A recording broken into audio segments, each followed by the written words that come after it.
Hola, hola, bienvenidos a Big Left, en el nombre del Padre, del Hijo y del Espíritu Santo. Amén. Purifica mi mente, purifica mis labios, purifica mi corazón, Espíritu Santo. Miren, ahí está. Lo escuchan.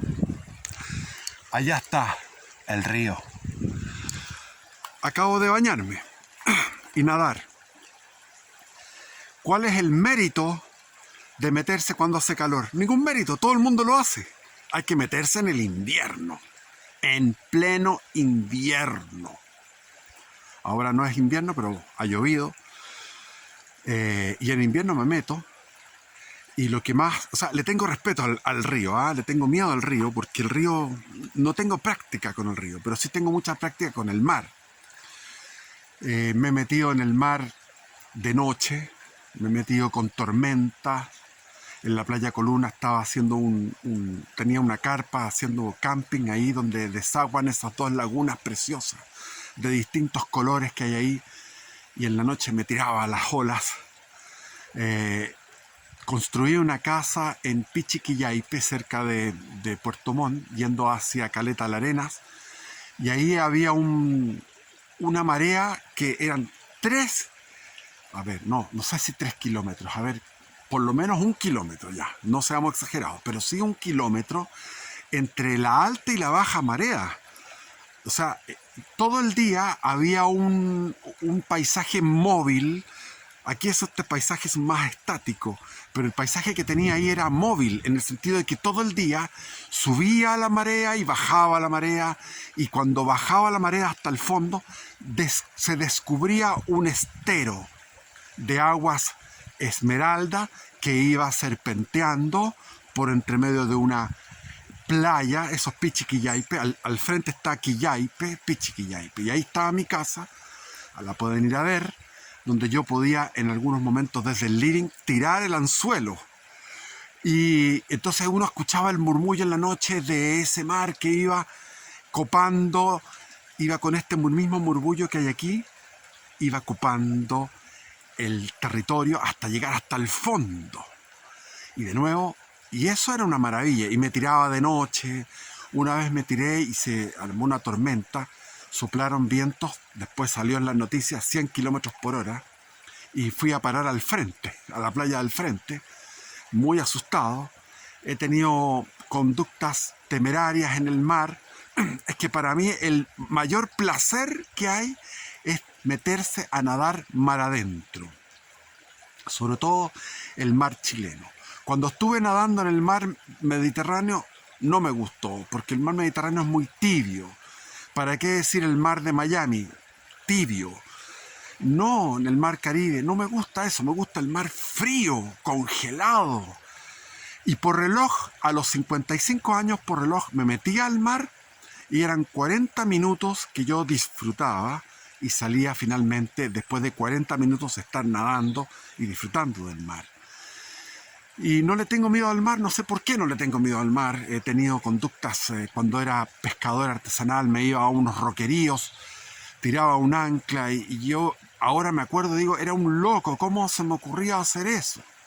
Y eso me sirvió, por ejemplo, para salvar una vida en Punta de Tralca, una muchacha de unos 25 años que estaba perdida mar adentro. Fui a buscarla, estaba apenas, me dijo, no puedo más, estoy cansada, no tenía fuerzas.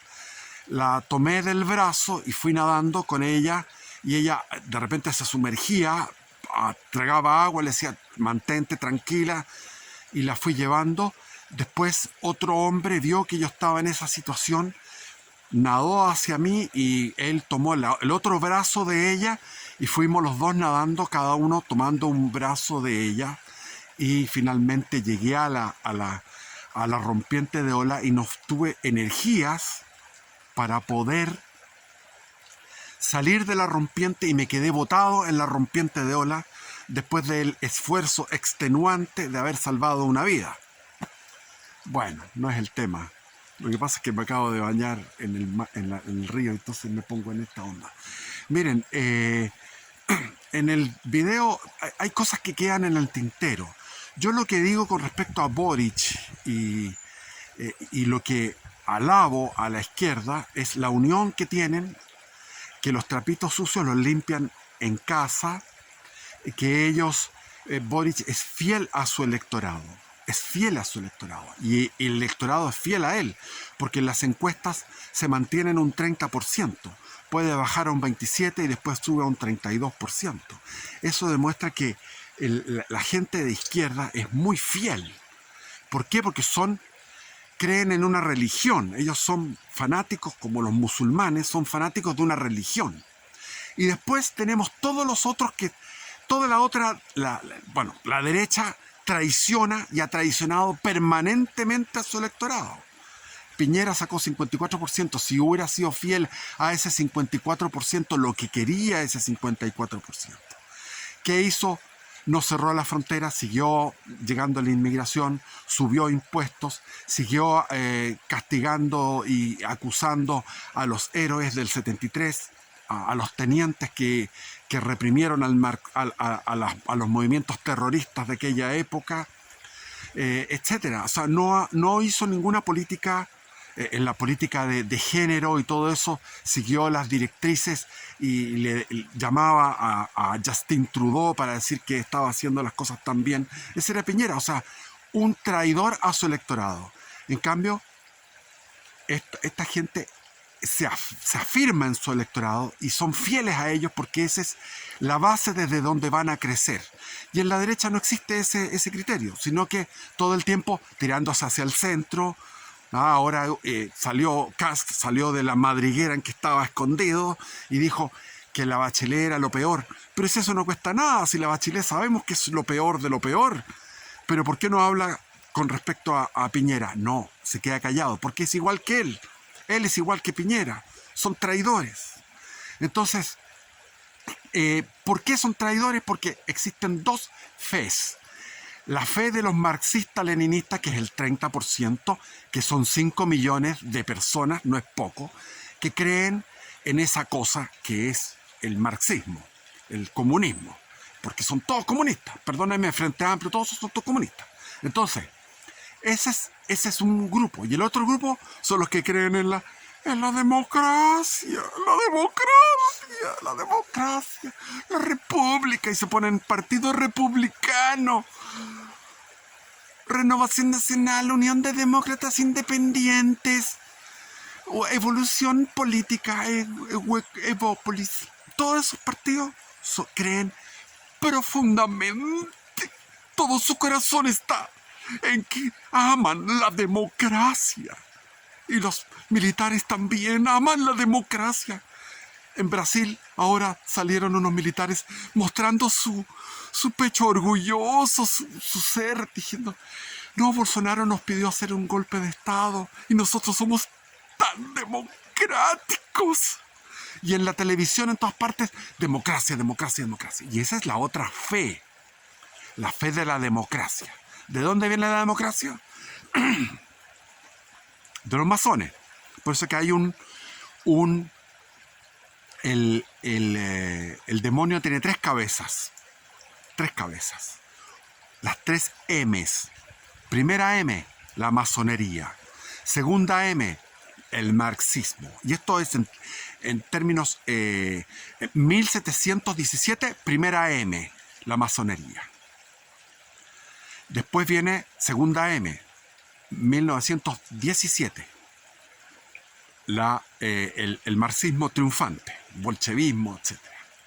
Y tercera M es maricones. ¿Cuáles son los maricones? LGTB, gay, todo lo que es política de género, todas estas cosas, el neomarxismo, el marxismo cultural gramsciano. Entonces son 3 M's. Entonces el demonio ha ido sofisticándose. Primero destruyendo todo el entramado del antiguo régimen y burocratizando las relaciones humanas, impersonalizándolas. Y no hay cómo reencantar el mundo. ¿Cómo reencantamos el mundo? Si el mundo cada vez va en una espiral descendente. Pero yo les quería contar cosas de mi vida personal. ¿Por qué? Porque, por ejemplo, cuando yo estaba antes de ser papá, quería irme a la Patagonia. Entonces llegó el gobierno de Elwin y quise ir a la Patagonia. Y la Patagonia fui a hablar con las personas que estaban administrando todo lo que era... eh, porque Pinochet había estado, bueno, hizo la carretera austral, que fue una tremenda obra. Ahora le quitaron el nombre de la carretera austral General Augusto Pinochet, que es una obra maravillosa, donde uno puede visitar los lugares más espectaculares del planeta Tierra, como es los ventisqueros de Keulat, como es el Cerro Castillo, como es Bahía Murta y el río Murta, como es Puerto Río Tranquilo, Lago Beltrán, el río Báquer, Caleta Tortel, Villa O'Higgins. Yo he tenido la suerte de poder atravesar 6 veces esa carretera austral y lo haría 1000 veces y lo haría durante toda la eternidad, mirando esas bellezas extraordinarias. Me falta hacer un viaje desde Puerto Natales hasta Caleta Yungay por mar, que se hace por mar. Eso me gustaría hacerlo. Y también, bueno, hay otro que es tomar un transbordador desde Chacabuco, Puerto Chacabuco, que va hacia Melinca, Melimoyu, etc. Entonces, yo estaba interesado en poblar y ser un colono. Y, y me encontré en el Ministerio de Tierras y Colonización a 2 amigos que eran de la extrema izquierda, eran militantes de la extrema izquierda. Y ellos no tenían nada que hacer y fumaban, bueno, para el cigarro y para conversar. Yo tenía más apuro porque estaba trabajando, tenía que subsistir, y ellos estaban con mucho tiempo libre y me significó una mañana completa. Después de nuevo los fui a ver otra mañana conversando porque no tenían nada que hacer en el Ministerio de Tierras y Colonización. Entonces ahí me di cuenta que ya en el gobierno de Elwin la infiltración de la extrema izquierda en los aparatos gubernamentales estaba campante. En aquellos tiempos me volví un mapuchista de toda mi vida, porque yo cuando era niño, mi padre, en la biblioteca de mi padre, que eran 7000 volúmenes, tenía 2 colecciones, la historia de Chile de Antonio Encina, ¿cómo se llamaba? Francisco Encina, se me olvida el nombre. Bueno, la historia de Encina, que son como 20 y tantos volúmenes, y la de Barros Arana, de Diego Barros Arana, que eran otros 18 volúmenes, algo así. Entonces yo iba leyendo y me gustaba leer todo lo que era guerra, porque era niño. Entonces leía, te estoy hablando, 8 años, 9 años, 10 años, 11 años, 12 años, leía todo lo que era la guerra de Arauco, una guerra interminable, batalla tras batalla, campaña tras campaña. Todos los años había sido una guerra que duró más de 120 años seguidos, y después hubo periodos de calma, pero volvió a brotar la guerra de Arauco. La guerra de Arauco continuó durante 333 años, con periodos largos de paz, pero siempre hubo guerra de Arauco, hasta el final, que fue la pacificación, cuando el ejército chileno, después de haber conquistado Lima, haber derrotado a 2 naciones como era Bolivia, que no costó nada, porque Bolivia pesaba menos que un paquete de papa de cabrita, ahora lo digo bien, y los peruanos fueron muy guerreros, pero se enfrentaron con un pueblo que era tremendo. El pueblo chileno en aquellos tiempos era de un valor inmenso, y después de haber tomado Lima, recién estos batallones fueron a pacificar definitivamente a los araucanos. Fueron finalmente derrotados en el Cerro Ñelol. Quedó unos caciques que no se quisieron rendir. Hubo una carga de caballería, se ocuparon ametralladoras Gatling, En Tirúa quedó también un resto de guerreros, porque Tirúa era como la academia de guerra que tenían ellos, y terminó esa inmensa resistencia de ese pueblo, el pueblo araucano. Entonces uno era araucanista, y como araucanista me encontré con los hermanos Vázquez. Los hermanos Vázquez eran de Concepción, y ellos descendían de un capitán de ejército que fue capturado en la última campaña después de la guerra, la que estoy mencionando, en 1883, cuando él iba a recuperar Villarrica, porque Villarrica había sido destruido en 1600.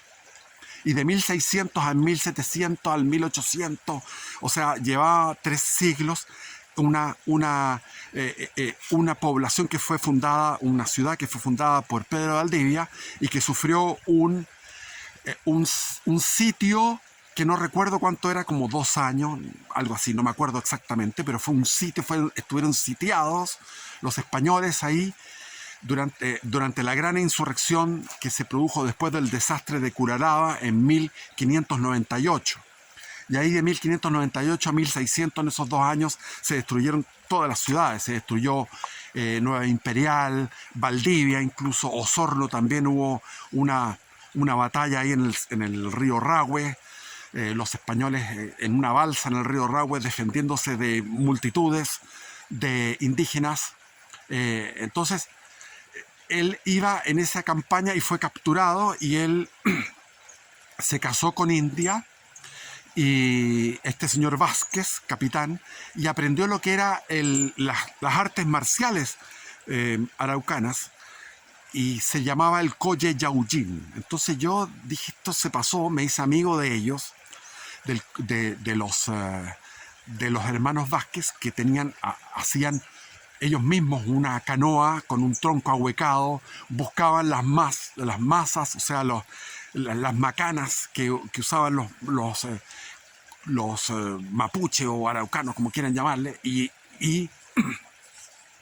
los reches también se llamaban, los cona, los guerreros cona, y hacíamos prácticas. Pero yo les voy a decir la verdad, yo estuve en España, estuve practicando atletismo. Era el peor, sin duda, yo les digo, era el peor, pero logré estar con el equipo de atletas de Oviedo, que era el equipo de Asturias, de atletas internacionales. O sea, eran tipos de primer nivel españoles.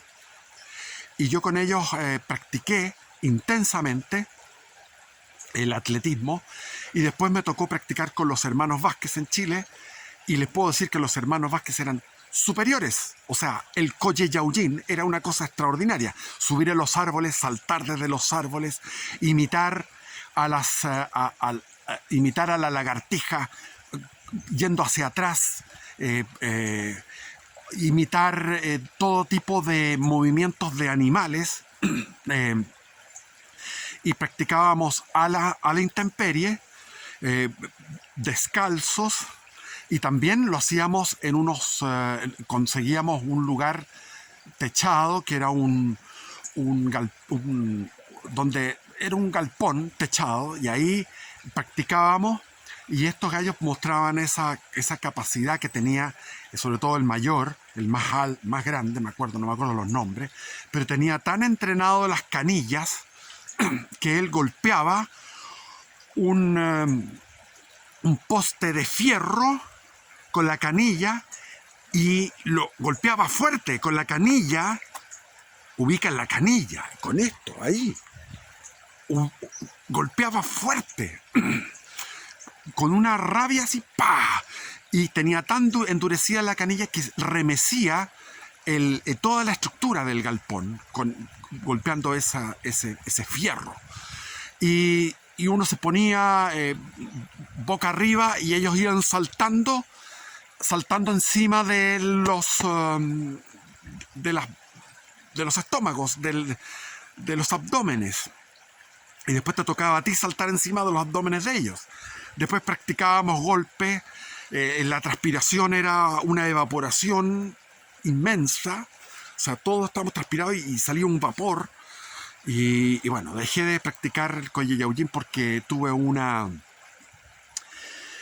lesión, se me quebraron unas costillas, fui al doctor, me dijo no se puede hacer nada con las costillas, no hay que ponerle ningún yeso, nada, hay que hacerlo así. Y yo estaba manejando un auto que era el mío y que tenía que andar por caminos de tierra, caminos irregulares, llenos de hoyos, y tenía que hacer ese trabajo porque estaba trabajando con el auto y iba ahí moviéndome y me dolían las costillas una infinidad, o sea, fue muy... porque tenía que trabajar para subsistir y era tremendo eso, el dolor de las costillas cuando uno va en el auto moviéndose por caminos polvorientos y de ripio y de hoyos y de barro, qué sé yo. Entonces, eh, fue muy lindo, nos juntábamos a hacer asados y practicábamos la chueca. La chueca me fascinaba, cosa más linda que en vez de andar jugando fútbol, la chueca era mucho mejor. Entonces, en esa época tuve una polola, porque dije yo voy a hacer una especie de exploración profunda en los araucanos auténticos, en lo que son las comunidades araucanas. Entonces fui a una comunidad que estaba a orillas del río Yeuyeu, que ahora ahí hubo a un inversionista turístico le han quemado 17 veces su lugar. Entonces, yo no sé por qué insiste, porque son 17 veces. Y ahí había un grupo bien de gente que son de las mismas tribus antiguas, porque Pedro Valdivia llegó a fundar hasta Valdivia, la ciudad de Valdivia, después llegó hasta el lago Ranco y de ahí le avisaron y fue a pelear porque la pelea estaba en la zona de Tucapel. Es decir, la línea Ho Chi Minh, que es actualmente la misma lugar donde está la insurrección, donde está el terrorismo, es la misma línea. Es exactamente lo mismo. Son las mismas tribus que están por el lado del Mayeco, están desde la cordillera, que se llama, se me olvida el nombre, hasta... Y cuando uno ya va hacia el sur, hacia lo que es Tolten, son otras tribus mucho más pacíficas. Por lo tanto, los araucanos comenzaban en el río Itata, del río Itata al río Biobío, fueron dominados, fue exitosa la conquista, pero del río Biobío hasta el Mayeco es donde está el problema. Y después del Mayeco hacia el Tolten fueron siendo pacificados por el sur. Y después vino, bueno, bla, bla, bla, bla, bla. Pero el tema es que, bueno, pololeé con una mapuche y nada de, no se imaginen triple X, ninguna cosa, porque ella estaba muy traumada, porque había tenido la experiencia reciente de un tipo que era del Mapu Lautaro.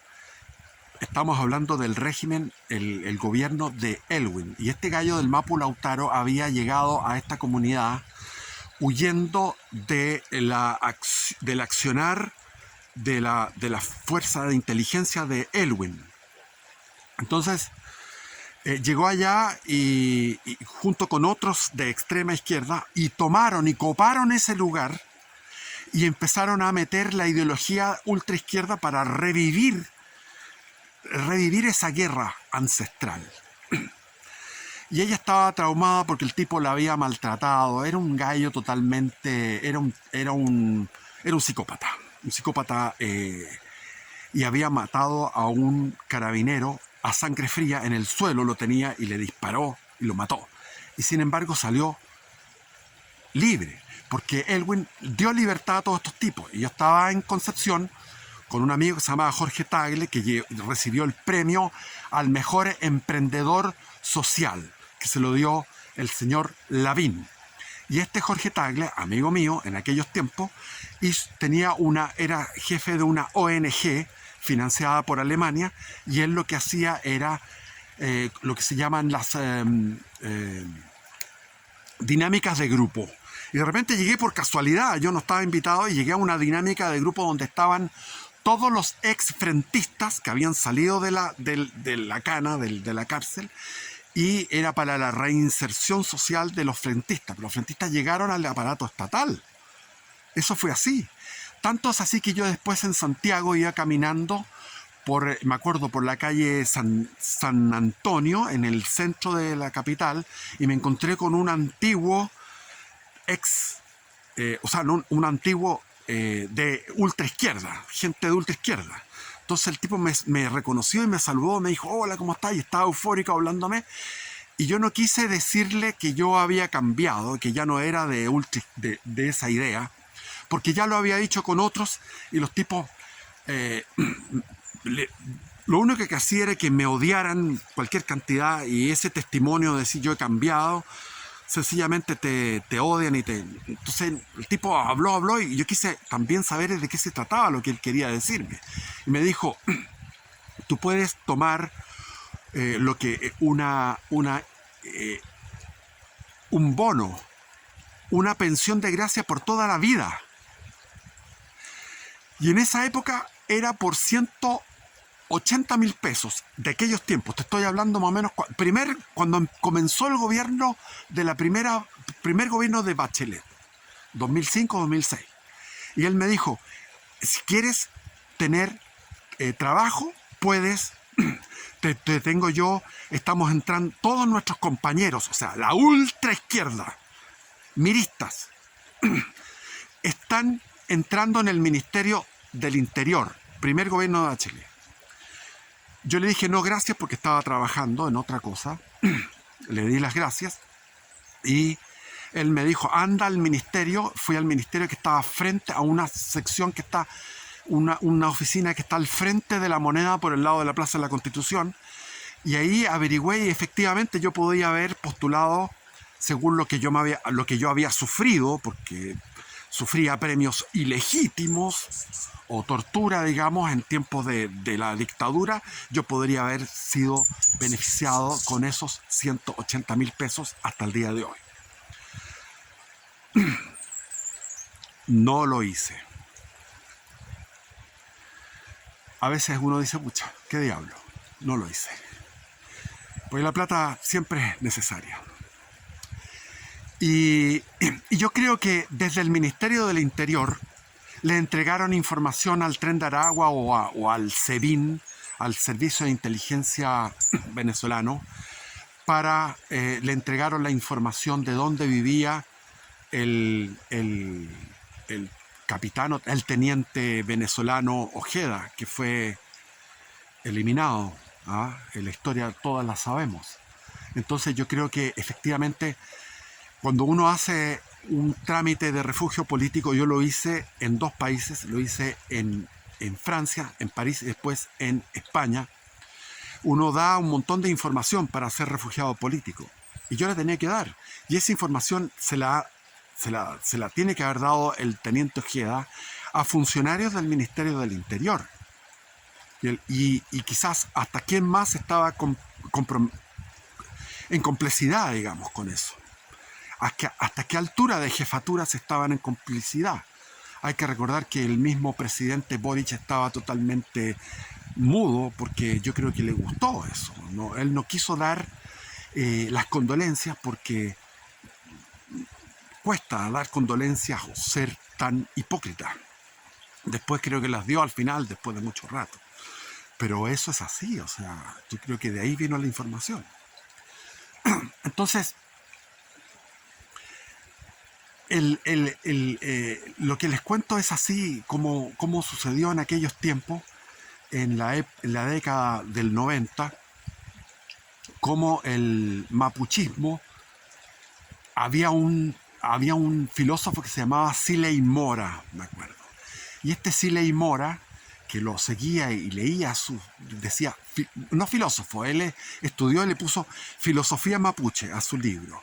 Y él habla que lo principal del guerrero, del araucano, era el estar despierto. El Kona, el guerrero, tenía que estar despierto. Por eso que ellos amaban la guerra.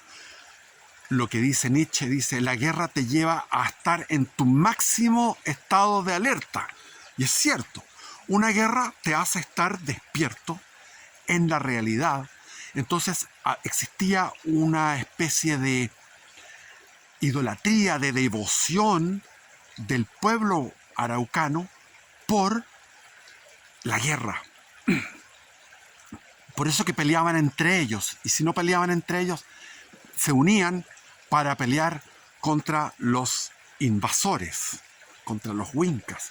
Entonces, todo esto de la filosofía mapuches son, lo que hace Siley Mora es recoger textos de un sacerdote católico de apellido Matei, creo, que fue un misionero en lo que es ahora Puerto Saavedra, donde desemboca el río el Puerto Saavedra, que es precioso. Y al frente hay una localidad muy linda, uno lo cruza ese río, porque Valdivia iba fundando ciudades cerca de la desembocadura, como era Valdivia, la ciudad de Valdivia, y la ciudad de Nueva Imperial, que ahora es Carahue. Cuando ustedes van a Carahue, van a ver al lado y lado que habían quebradas. Entonces estaba protegido por quebradas, por el río, y el río uno podía ir en balsa o en bote y salir por la antigua barra que era Puerto Saavedra, que después se inundó. O sea, se embancó con el terremoto del 60. Entonces ahí este misionero iba recogiendo expresiones filosóficas o profundas del pueblo araucano y escribió todo este libro, y ahí está Siley Mora, y yo lo seguía, y el tema de estar despierto. Por lo tanto, la guerra para el araucano era estar despierto, era un ritual religioso. Andar por los bosques en plena lluvia, dormir a la intemperie, todo ese entrenamiento tremendo fue un ingrediente número uno para que se generaran estrategas, tácticos, soldados de primer nivel, y el imperio español fuera frenado durante hasta que al final los españoles llegaron a un acuerdo en el Parlamento de Quilini, y comenzaron los parlamentos que llevaba, desde el norte se traía el vino, y los mapuches ponían la carne. Entonces hacían las fondas, ahí venían las fondas, las ramadas. Entonces se despeinaban, y los soldados ya en la década, en el siglo XVIII, llegaban con sus pelucas, con sus casacas, y eran despeinados por los araucanos, y se hacía una hermandad entre el vino y la carne de los araucanos y el vino que venía del norte, de la zona central. Entonces es una cuestión muy entretenida, a mí me encanta. Hasta el día de hoy yo me gustaría escribir una obra de la guerra de Arauco, tener esa obra, o hacer un video, un canal donde fuéramos viendo todas las batallas. Pero para eso necesito un joven que sepa hacer todo lo que es mostrar los planos de las batallas y todo eso. Bueno, bendiciones, viva Cristo Rey. Ya he hablado de estas cosas. Bendiciones y Ave Christus